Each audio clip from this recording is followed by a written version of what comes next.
は一人じゃできない。ルイ、そんなこと言ってたんだ。ああ、だがその後は俺も頭に血が上ってしまって、ろくに話もできなくてな。わかった。じゃあルイの家に行こう。ねねちゃん、ルイくんのお家知ってるの？小学生の頃から家が隣同士だから。小学生の頃からってことは、二人は幼なじみなんだね。名が多い。年齢は一つ違うけど、私もルイも兄弟がいないから親同士がよく遊ばせてたの。子供の頃はよく二人でいろんなお芝居をしたな。ルイは昔クラスメートと一緒にショーをやろうとしたことがあったんだけど、ルイはショーのことになると周りが見えなくなるからいつもうまくいかなくって、それで自分でロボットを作って一人でショーをやるようになったの。でも本当はルイも。あれってルイくんじゃない？ショーやってるよ。何？一人ぼっちの錬金術師はショーを見て思いました。僕もこんな風に素敵なショーをしてみたい。錬金術師は旅の一座を真似て練習し、自分のショーを町の人々に見せました。すると町の人々はとても喜んでくれました。こうして錬金術師は町の人々に受け入れられ、仲良く暮らすようになりました。めでたしめでたし。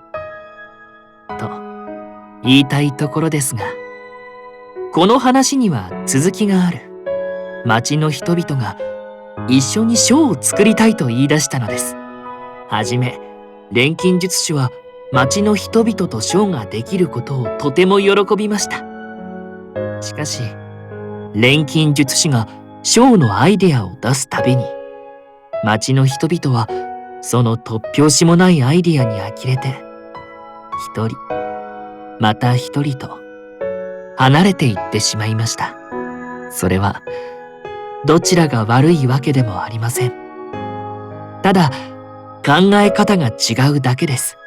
けれどそのうち、町の人々はみんな錬金術師のもとを去ってしまいましたとさ。ルイ。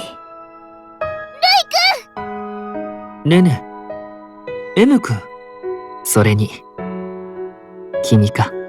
今日はここまでかな。元より立ち止まってくれるお客さんもいないしね。待ってくれルイ、話したいことがあるんだ。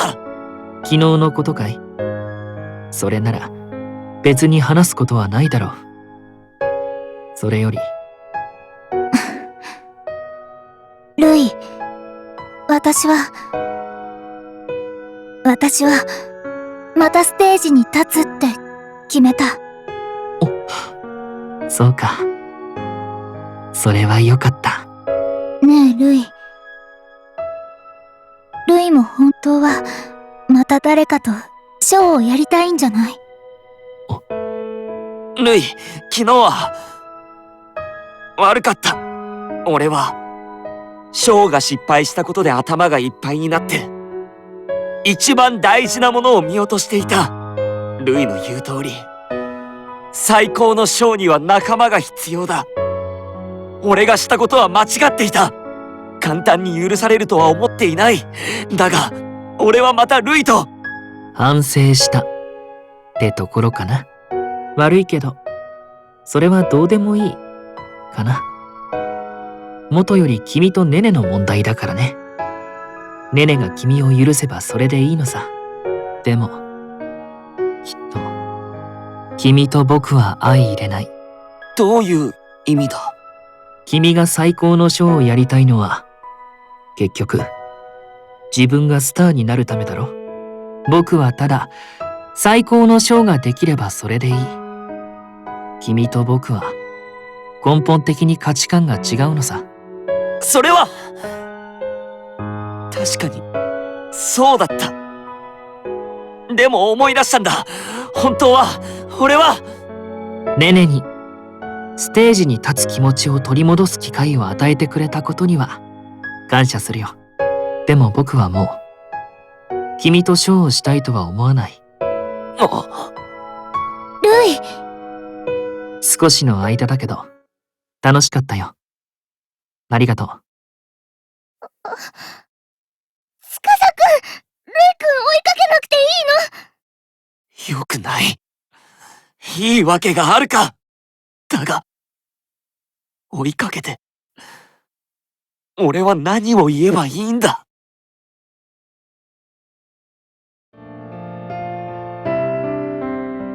これからどうする？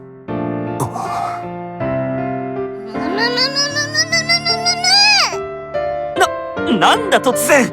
近いぞ。司くんはルイくんとショーやりたいんでしょ？じゃあ諦めちゃダメだよ。司、ルイは最高のショーをしたいってずっと思ってる。だから仲間と一緒にショーをやりたいって気持ちは今も持ってると思う。だから考えよう。また一緒にやるために。それに司くんは未来のスターなんだよ。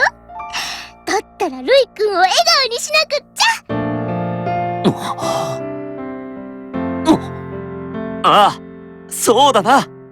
よし、作戦会議だ。